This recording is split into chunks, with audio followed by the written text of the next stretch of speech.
5 लुप्त आविष्कार जो आज दुनिया बदल सकते हैं। दोस्तों, आज हम उस दौर में हैं जब विज्ञान और तकनीक ने पूरी दुनिया को एक नई शक्ल दे दी है। चाहे वो मोबाइल फोन हो या मंगल मिशन, ये सब कुछ अगर संभव हो सका तो उसके पीछे विज्ञान का ही हाथ है। वैसे दोस्तों, हमने विज्ञान में भले ही आज कितनी भी सफलता हासिल कर ली हो, लेकिन इन सब सफलताओं को चुनौती देने के काबिल कुछ पुराने ऐसे आविष्कार भी हैं जो अगर आज होते तो दुनिया की सूरत कुछ और ही होती, क्योंकि उन आविष्कारों में इतनी ताकत थी कि वो एक साथ पूरी दुनिया पर असर दिखा सकते थे। आज हम इस वीडियो में ऐसे ही 5 लुप्त हो चुके आविष्कारों के बारे में आपको बताएंगे, जिनके बारे में आपको जानना चाहिए, क्योंकि आज वो होते तो आपकी और हमारी जिंदगियां कुछ और ही होती। तो चलिए बिना देर किए शुरू करते हैं। डेथ रे। दोस्तों, निकोला टेस्ला अपने समय के एक महान वैज्ञानिक थे।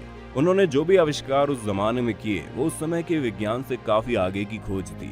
निकोला टेस्ला ने कई ऐसे बड़े आविष्कार किए थे जो आज भी मानव जाति के लिए काफी उपयोगी साबित हो रहे हैं, लेकिन कुछ आविष्कार ऐसे भी थे जो उनकी मौत के साथ ही दफन हो गए। उन्हीं आविष्कारों में एक ये भी था जिसके बारे में कहा जाता है कि साल 1930 में टेस्ला ने पार्टिकल बिंब का आविष्कार किया, जिसे उस समय डेथ रे के नाम से जाना जाता था। इस डेथ रे नामक हथियार की सबसे खास बात ये थी कि ये बड़े बड़े एयरक्राफ्ट को मीलों दूर से खत्म कर सकता था। इस आविष्कार के बारे में कहा जाता है कि अगर इस हथियार का इस्तेमाल कोई देश युद्ध में करता है तो वो कोई भी युद्ध बड़ी आसानी से जीत सकता है।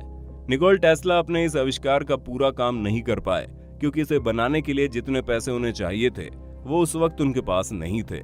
लोगों का मानना था कि इतनी बड़ी टेक्नोलॉजी का आविष्कार इतनी आसानी से नहीं हो सकता। ये वजह थी कि किसी भी देश ने उनके इस आविष्कार पर पैसे नहीं लगाए, और उसका नतीजा ये हुआ कि ये डेथ रे टेस्ला की मौत के साथ ही खत्म हो गया। दोस्तों, सोचिए अगर ये हथियार बन जाता और इसका इस्तेमाल होने लगता तो आज क्या माहौल होता।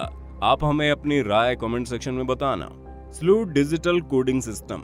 आज के दौर में इंसान का मोबाइल के बिना जीना बड़ा मुश्किल हो गया है। शायद आप भी जब अपनी पसंद का मोबाइल खरीदने जाते हैं तब आपके दिमाग में एक चीज हमेशा फिक्स रहती है कि मोबाइल का रैम और मेमोरी ज्यादा हो, क्योंकि हमारे फोन में चाहे कितनी भी मेमोरी हो हमें कम ही लगती है।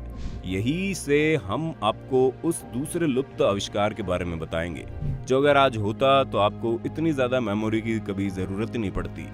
1 मिनट के लिए सोचिए, आपके पास 2 GB रैम और 2 GB मेमोरी वाला फोन है जो कि 128 GB वाले मोबाइल से कहीं ज्यादा डाटा रख पाए, तो कैसा होगा? आप कहेंगे क्या मजाक कर रहे हो, लेकिन दोस्तों, एक इंसान जिसका नाम जेम्स ल्यूड था, उसने इसी मजाक को सच बना डाला था। उसने कुछ ऐसा ही एक आविष्कार किया था। जेम्स ल्यूड एक डच इलेक्ट्रॉनिक टेक्नीशियन थे जिन्होंने एक ऐसी डेटा कंप्रेशन टेक्निक का निर्माण किया जिसमें केवल 8 KB में पूरी हॉलीवुड फिल्म रखी जा सकती थी। उन्होंने अपनी इस तकनीक को स्लू डिजिटल कोडिंग सिस्टम नाम दिया। जेम्स ने पहली बार अपनी इस तकनीक का प्रदर्शन इलेक्ट्रिक कंपनी फिलिप्स के एक एग्जीक्यूटिव के सामने किया था। तब उन्होंने केवल 64 KB के चिप में हॉलीवुड की 8 फिल्में चलाकर दिखाई। लेकिन दोस्तों, जेम्स अपने इस टेक्निक का सीक्रेट कोड फिलिप कंपनी को दे पाते इससे पहले 11 जुलाई 1999 को अचानक रहस्यमय तरीके से उनकी मौत हो गई। साथ ही जेम्स ने जिस फ्लॉपी ड्राइव में सीक्रेट सेव किया था वो भी रहस्य बनकर रह गई। शायद अगर जेम्स जिंदा होते तो ये टेक्निक फिलिप्स के पास पहुंच गई होती, तो आज हमें स्टोरेज या मेमोरी की कमी की वजह से परेशान नहीं होना पड़ता। स्टारलाइट। समय था 1970 और 80 के बीच का, जब एक ब्रिटिश केमिस्ट मॉरिस बॉर्ड ने एक ऐसा पदार्थ बनाया जो अधिक से अधिक मात्रा के तापमान को भी आसानी से झेल लेता था। मॉरिस ने अपने इस पदार्थ का नाम स्टारलाइट रखा था।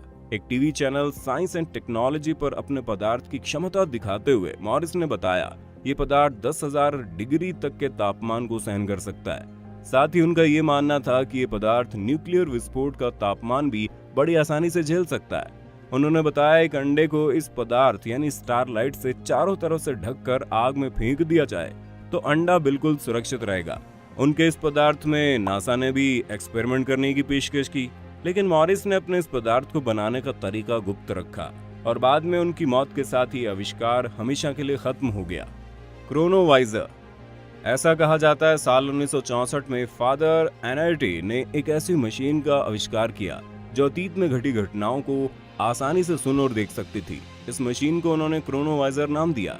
फादर एमिटी के अनुसार ल्यूमिनस एनर्जी और साउंड जब निकलता है तब वो वातावरण में रिकॉर्ड हो जाता है और क्रोनोवाइजर के प्रयोग से हम भूतकाल में घटित चीजों को देख और सुन सकते हैं। फादर एमिटी ने बताया कि उन्होंने इस मशीन की स्क्रीन से भूतकाल के कई पलों को देखा था।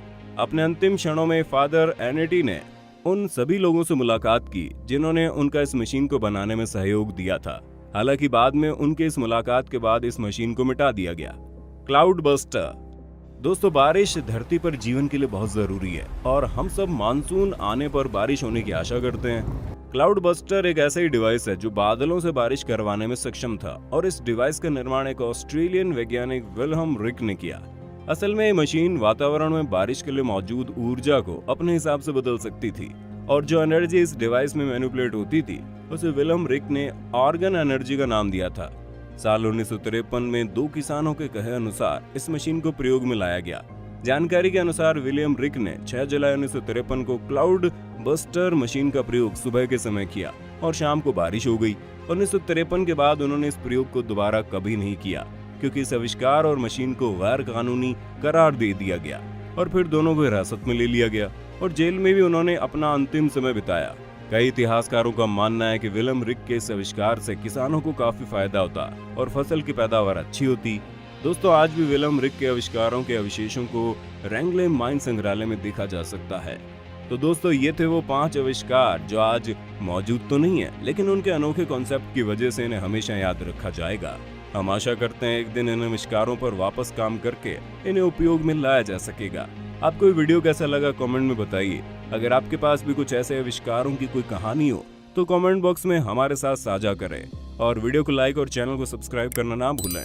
और अगर आप ये वीडियो फेसबुक पर देख रहे हैं तो हमारे फेसबुक पेज को लाइक करें। चलिए फिलहाल के लिए बस इतना ही। अब दीजिए हमें इजाजत। आपका शुक्रिया।